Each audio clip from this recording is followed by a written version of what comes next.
जहाँ डाल डाल पर सोने की चिड़िया करती है बसेरा, वो भारत देश है मेरा, वो भारत देश है मेरा। 1965 में जब से सिकंदर ए आजम फिल्म का ये गीत रिलीज हुआ, बस तभी से ये खूबसूरत गीत देशभक्ति के जज्बे को उजागर कर रहा है और इस गीत को लिखा था राजेंद्र कृष्ण जी ने। नमस्कार दोस्तों, Bajaj almond drops Bombay talkies के स्वतंत्रता दिवस के इस स्पेशल एपिसोड में मैं सुरभि आप सभी का स्वागत करती हूं।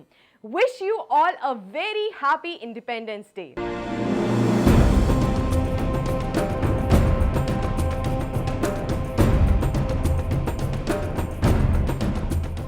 दोस्तों, हिंदी सिनेमा ने कई ऐसे नगमे और फिल्में दी हैं जिसने देशभक्ति की भावना को जन जन तक पहुंचाया और ऐसी ही कुछ गीत हर स्वतंत्रता दिवस की शोभा बढ़ाते हैं। बॉलीवुड ने हमेशा से ही बेहतरीन फिल्में, परफॉर्मेंसेस और कॉम्पोजिशन से देश प्रेम की सोच और भावना में योगदान दिया है।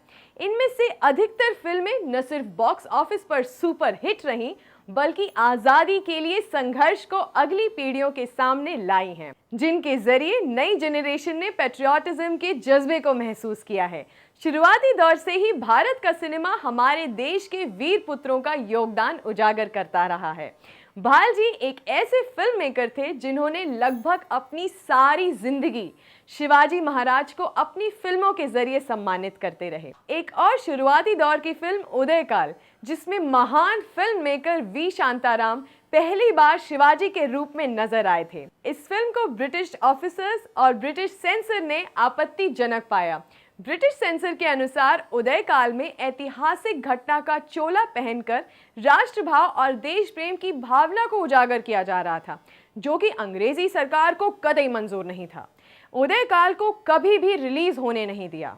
ऐसी एक और फिल्म भक्त विदुर को भी ब्रिटिश सेंसर ने भारत के लोगों तक पहुंचाने से रोक दिया था। भक्त विदुर में लीड कैरेक्टर विदुर महात्मा गांधी पर आधारित था।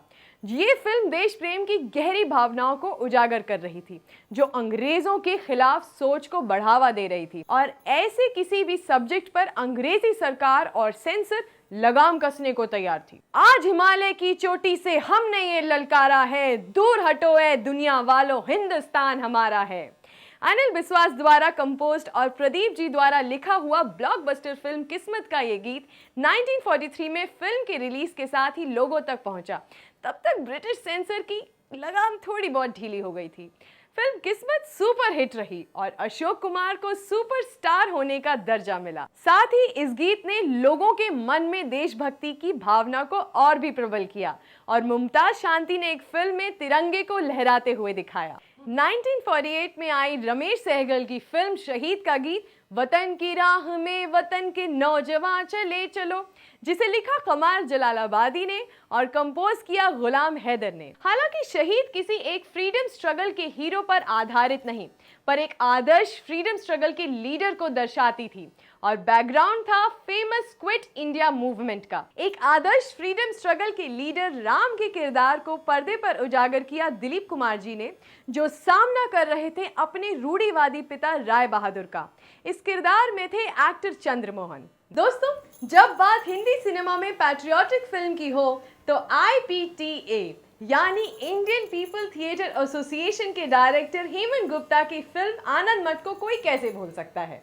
बंकिम चंद्र चट्टोपाध्याय की नॉवल पर आधारित इस फिल्म में पृथ्वीराज कपूर ने मुख्य भूमिका निभाई। फिल्म के गीत वंदे मातरम ने पूरे भारत को प्रभावित किया था और बहुत ज्यादा पॉपुलर हुआ था।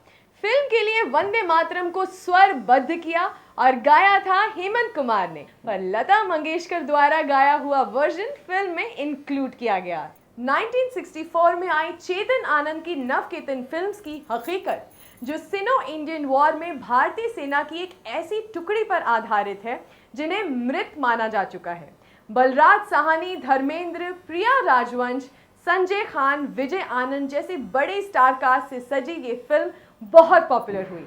इस फिल्म में कैफी आजमी का लिखा हुआ मदन मोहन द्वारा कंपोज्ड और मोहम्मद रफ़ी द्वारा गाया हुआ गीत कर चले हम फिदा जानो तन साथियों आज भी सबसे पॉपुलर देशभक्ति के गीतों में से एक है और देशभक्ति का प्रतीक माना जाता है। दोस्तों, एक और महत्वपूर्ण फिल्म है एस राम शर्मा की 1965 में आई फिल्म शहीद, जिसमें रेवोल्यूशनरी हीरोज भगत सिंह, राजगुरु और सुखदेव के योगदान को खूबसूरती से उजागर किया गया है, जिसमें मनोज कुमार मुख्य भूमिका में रहे। दोस्तों, ब्रेक पर जाने से पहले बात की थी हमने मनोज कुमार जी की, जिन्हें अपनी पेट्रियाटिक फिल्म्स के चलते भारत के नाम से जाना जाने लगा। 1965 में शहीद के बाद आई थी उनकी डायरेक्टोरियल डेब्यू उपकार, जिसका गीत मेरे देश की धरती सोना उगले उगले हीरे मोती आज भी देशभक्ति संगीत का चिन्ह है। दोस्तों, नए दौर में राजकुमार संतोषी की 2002 में the legend of Bhagat Singh में भगत सिंह का किरदार निभाया अजय देवगन जी ने, और खूबसूरत संगीत था AR रहमान का। मेरा रंग दे बसंती चोला का वर्जन काफी ज्यादा पॉपुलर हुआ। उसी साल इस फिल्म को टक्कर देते हुए धर्मेंद्र ने प्रोड्यूस की फिल्म शहीद, जिसमें बॉबी देओल इस रेवोल्यूशनरी हीरो के किरदार में थे। दोस्तों, नई पीढ़ी में देशभक्ति की फिल्में देश के अंदरूनी संघर्ष को दर्शाने लगी थी। राकेश ओम प्रकाश की फिल्म रंग दे बसंती ऐसी ही एक बेहतरीन फिल्म है, जो देश प्रेम की भावना से अनजान युवा पीढ़ी में त्याग और बलिदान की इच्छा को उजागर करती है। 2007 में, यानी आज़ादी के पहले संघर्ष के 200 साल पूरे होने पर रिलीज हुई थी केतन पांडे की film Mangal Pandey with Aamir Khan in the lead role, जिसके फैक्ट्स को लेकर काफी ज्यादा कंट्रोवर्सी भी हुई थी। पर 1997 में आई जेपी दत्ता की बॉर्डर, जो 1971 के इंडिया पाकिस्तान वॉर पर आधारित थी, सबसे पॉपुलर फिल्म्स में से एक साबित हुई और सनी देओल की परफॉर्मेंस को खूब सराहना मिली। फिर सनी की गदर एक प्रेम कथा, जिसे डायरेक्ट किया था अनिल शर्मा ने, और जो पार्टीशन की पृष्ठभूमि में एक लव स्टोरी को दर्शाती है। इस फिल्म ने बॉक्स ऑफिस पर सभी रिकॉर्ड तोड़ दिए। 2001 की इंटरनेशनली अक्लेम पीरियड फिल्म लगान को कैसे भूल सकते हैं, जिसने आशुतोष गोवारकर को बेहतरीन डायरेक्टर्स की श्रेणी में शामिल किया, और आमिर खान की परफॉर्मेंस और इस फिल्म को लेकर विजन अब एक मिसाल है, जिसे ऑस्कर्स में भी कैटेगराइज किया गया। बॉम्बे टॉकीज की पूरी टीम की ओर से आपको हैप्पी इंडिपेंडेंस डे। उम्मीद है देशभक्ति का जज्बा आप सब में बरकरार रहेगा, और ये केवल एक सोच नहीं, बल्कि अपनी रोजमर्रा की जिंदगी में भी अपने देश को सफल और सुंदर बनाने की ओर कदम बढ़ाने के जैसे है। अगले एपिसोड में आपके सामने फिर हाजिर होंगी बॉलीवुड की चटपटी बातें लेकर। तब तक के लिए मुझे दीजिए इजाजत। जय हिंद।